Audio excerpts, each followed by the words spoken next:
Besem Arb, Welwaldum, Feskadus, Adawamlek, Amin. Besem Arb, Welwaldum, Feskadus, Adawamlek, Amin. Besem Arb, Welwaldum, Feskadus, Adawamlek, Amin. Yes, good morning, and as I always say, I hope everyone's doing well, and I hope this video reaches everyone in good health or positive spirits. I know it's unrealistic to say everyone's in good health. I just hope that whatever anyone is going through is copable and remaining positive in mind and spirit, and yeah, just wish everyone well and a goodness. So on with the reading today. Deuteronomy 14. Give thanks, blessings and love. You are the children of Yahweh your God. You shall not cut yourselves, nor make any baldness between your eyes for the dead, for you are a holy people to Yahweh your God, and Yahweh has chosen you to be a people for his own possession above all peoples who are on the face of the earth. You shall not eat any abominable thing. These are the animals which you may eat: the ox, the sheep, the goat, the deer, the gazelle, the roebuck, the wild goat, the ibex, the antelope, and the chamios. Every animal that parts the hoof and has the hoof split in two and chews the cud among the animals you may eat. Nevertheless, these you shall not eat of them that chew the cud, or of those who have the hoof split, the camel, the hare, and the rabbit, because they chew the cud but don't part the hoof. They are unclean to you. The pig, because it has a split hoof and doesn't chew the cud, is unclean to you. You shall not eat their meat. You shall not touch their carcasses. These you may eat of all that are in the waters. You may eat whatever has fins and scales. You shall not eat whatever doesn't have fins and scales. It is unclean to you. Of all clean birds you may eat, but these are they of which you shall not eat: the eagle, the vulture, the osprey, the red kite, the falcon, the kite of any kind, every raven of any kind, the ostrich, the owl, the seagull, the hawk of any kind, the little owl, the grey owl, the horned owl, the pelican, the vulture, the cormorant, the stork, the heron after its kind, the hoopie, and the bat. All winged creeping things are unclean to you. They shall not be eaten. Of all clean birds you may eat. You shall not eat anything that dies of itself. You may give it to the foreigner living amongst you who is within your gates, that he may eat it.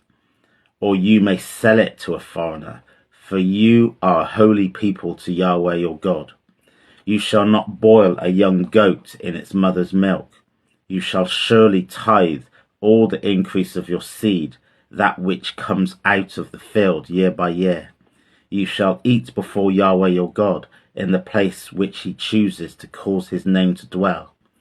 The tithe of your grain, of your new wine, and of your oil, and the firstborn of your flock and the herd, that you may learn to fear Yahweh your God always. If the way is too long for you, so that you are not able to carry it, because the place which Yahweh your God shall choose to set his name is too far from you, when Yahweh your God blesses you, then you shall turn tithe into money. Bind up the money in your hand, and shall go to the place which Yahweh your God shall choose. You shall trade the money for whatever your soul desires, for cattle, or a sheep, or for wine, or for a strong drink, or for whatever your soul asks of you. You shall eat there before Yahweh your God, and you shall rejoice, you and your household. You shall not forsake the Levite who is within your gates, and who has no portion nor inheritance with you. At the end of every 3 years you shall bring all the tithe of your increase in the same year, and shall store it within your gates. The Levite, because he has no portion nor inheritance with you, as well as the foreigner living amongst you, the fatherless of the widow, and the widow, who are within your gates, shall come, and shall eat and be satisfied, that Yahweh your God may bless you in all the work of your hand which you do. For these 3 words to give thanks, blessings and love.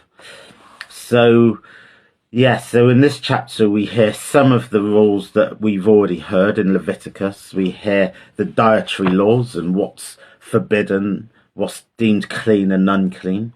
And very famously, the anything from the pork is unclean, and shellfish is unclean. Any fish without scales and fins. So I won't go through that again because we've already discussed that in Leviticus. It says here about tithe. Tithe is offerings to God, and also like charity. Tithe is what you offer. So it does say that if the place where you are deemed to be worshipping God and eating is too far away, then you can turn tithe into money and then buy whatever you need to buy and then sit down and eat, but also share that with the foreigner that lives amongst you, with the Levites, as we've been discussing before. So I think there's a couple of things here. One is charity. So tithe is the equivalent to charity, and there's a big emphasis that anything that you reap from your harvest is what's given as tithe, as an offering. But so that's what's being turned into money, but that you would also be giving that to, as it says here, the foreigner, to the fatherless, to the oppressed living amongst you, and also to the Levites. So this big emphasis on giving to those who are less fortunate than yourselves. So that's one thing, this emphasis on charity. And as we're at the moment in Abe Siam, the Great Fast season, there is this emphasis also on charity, that when we are not eating and spending that money on food, that we should be willing to give that money to charity and those that are less fortunate themselves. And also on the weekly fasts on the Wednesday and the Friday, which is for the predominant of the year for Ethiopian Orthodox, that when you're fasting on those days, that you do have a mind to be given to those less fortunate yourselves, and we're not spending money on ourselves in terms of food, so to be willing to share and give to others. But we shouldn't just be doing that on a Wednesday or Friday or during a fast season. We should be willing to do that at any point in our lives, on any day of our lives, and not just restricting it to when we're not spending that money on ourselves. So I think that's something that definitely the Ethiopian Orthodox tradition promotes, which I think is a very beautiful thing. I think and again, this isn't me saying I'm all holier than thou and I do it all of the time, because I'm still learning and trying to live according to those teachings myself. So this isn't me pontificating, saying I give to charity all the time. Far from it. I try and do what I can, but as with all people, I know there's more that I can do. So speaking very kind of personally, I've always loved within Islam, they have the zakat, which is actually one of the pillars of Islam that they have to give to charity. And I kind of like that. So I do like this tradition within Ethiopian Orthodox of giving to charity, and using fasting as the way of meditating on that. And we see it here with the tithe in Deuteronomy 14, that actually that is a mandate, that's a covenant that God has set down, since ancient times. So I think that's a good one to remember. So even though it might not be in a structure like they've got within Islam, the pillars of Islam, we can make it one of the structures and the pillars within ourselves. And I've talked previously about the internal structures and the internal scaffold of how we operate as, aspiring to be godly people. I'll put it that way. So what are we putting in place ourselves in our own structures and our own daily lives to live according to the different covenants that the Most High has ordained? The other thing in this chapter is about the foreigners. It says very clear, the foreigners living amongst you. If you've got foreigners living amongst you, then you may give those unclean foods to them to eat. You may also sell it to them. So there's no embargo on handling those goods and selling them. And I think so again, there's a number of interesting thing there. One is that there's the acknowledgement that there are foreigners living there. So even though we've seen the Israelites overthrow the people of Canaan, the land of Canaan, etc. And it uses that language of, no one shall remain and everything shall be broken down and destroyed. Actually, they are living amongst them. And there's the acknowledgement that actually, respect the fact that they eat differently than you, and allow them that food, whether you give it to them or sell them, they may have it. But also, not only that, you're also inviting them into your space to eat alongside with you when you're on your way to give blessings to the Most High on those journeys.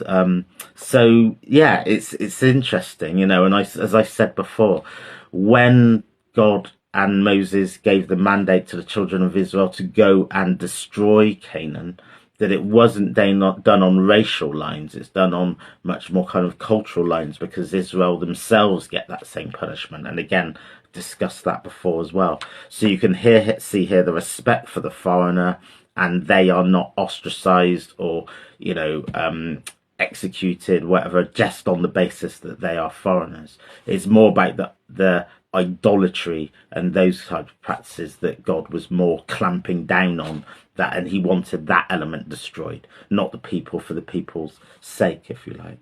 So all kinds of kind of nuances really within this chapter that you start to see, this kindness for the foreigners and the oppressed and the fatherless. And I've again talked about that before in a couple of chapters ago.